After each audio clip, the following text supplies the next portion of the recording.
আসসালামু আলাইকুম, সবাই কেমন আছেন? এবার সবাই আলহামদুলিল্লাহ ভালোই আছেন। আমিও আল্লাহর রহমতে খুবই ভালো আছি। এই পরবর্তীতে আবার একটা ভিডিও নিয়ে চলে আসলাম। তো আজকের ভিডিওটা আমরা এই যে কবুতর যেগুলো ধরেছি সেগুলো দেখাবো। তো আসলে কবুতর এবারে বেশি ধরতে পারিনি, তারপরেও দেখাই। শুধু দুইটা ধরেছিলাম। তো এই যে এটা হচ্ছে একটা লিলে বাচ্চা।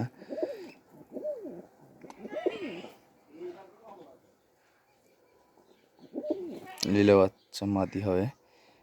পায়ে মোজা দেখেছেন, পাখাটা বল খুলে দিয়েছি। তার সাথে আমাদের জাগের বাচ্চা, জাগন্যাংটা মাদি আর জাগন্যাংটা নরের বাচ্চা। এই যে মাথা লাল হয়েছে,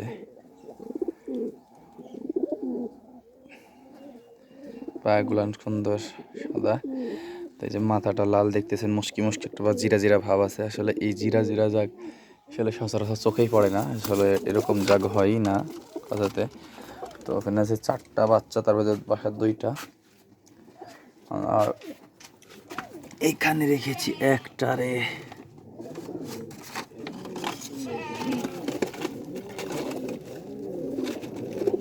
এই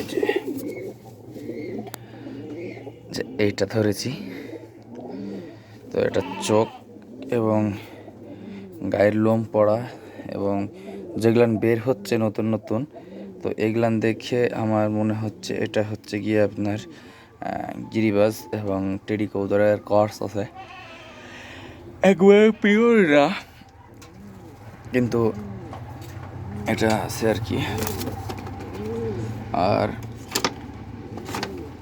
তাছাড়া কবুতর আমরা তেমন ধরতে পারিনি আর, বা এই ঈদে কবুতর খুবই কম এসেছে, যার কারণে এই দুইটাই ধরেছি কবুতর। আর তাছাড়া ওই লাল পিলং নর এবং জাক পিলং মাদিটা মারা যাওয়ার কারণে এমনিতে আমার কাছে খুব খারাপ লাগছিল কবুতর। মানে এখনও আমি প্রায় আজকে 15-20 দিন হয়ে গেল, আর ওরা তো মারা যাওয়া 1 সপ্তাহ হয়েছে, কিন্তু আমি এই 1 সপ্তাহের ভিতরে কবুতরকে আমি একদিনও খাওয়াতে আসিনি বা খাওয়াইনি। আমাকে আর ভালোই লাগে না। তো এই যে এগুলো হচ্ছে আমার এই কালদম মাদি আর এই 35 নরের বাচ্চা, যে 2টা।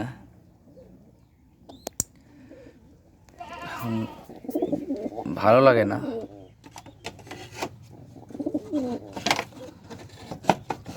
এখনো, আবার বাচ্চা বের হয়ে গেছে এগুলো। এই যে বাসার সবুজ নরের বাচ্চা এবং একটা আলাদা কবুতরের বাচ্চা দিয়ে বাচ্চা উঠাইছি। এই যে ঘরের মধ্যে লাল পিলং নটটা আমাদের বাসার। আর এই যে আমাদের রেসারের মাদি হারানোর পরেও বাচ্চা আমরা 2টা বাচ্চাই নষ্ট, একটাও হয়নি আল্লাহর রহমতে। আর এই যে সামনে এটা বাচ্চাটা বড় হয়ে গেছে। আর এই যে পা দেখতেছেন বেগুনি পা, সবুজ কবুতর মতিচোখী এবং বেগুনি পা, আর রেসারটা লাল পা হয়েছে। আর আরও একটা আছে ওর বাচ্চা, এই যে আমাদের ছাতি বিরং মাটিটা, এই যে অসুস্থ হয়ে পড়েছে, ওরে খাওয়াতে যায়।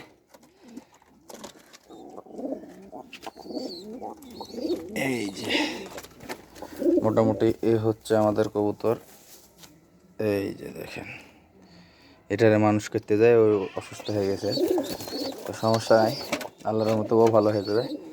আর তাছাড়া কবুতর আমরা তেমন একটা ধরতে পারি না, আর আবহাওয়া বর্তমানে যে খারাপ, তাতে কবুতর ধরা তো দূরে থাক, কবুতরে 3 ঘন্টার কবুতর 1 ঘন্টা করে ফ্লাইং টাইম মানে দিতেছে।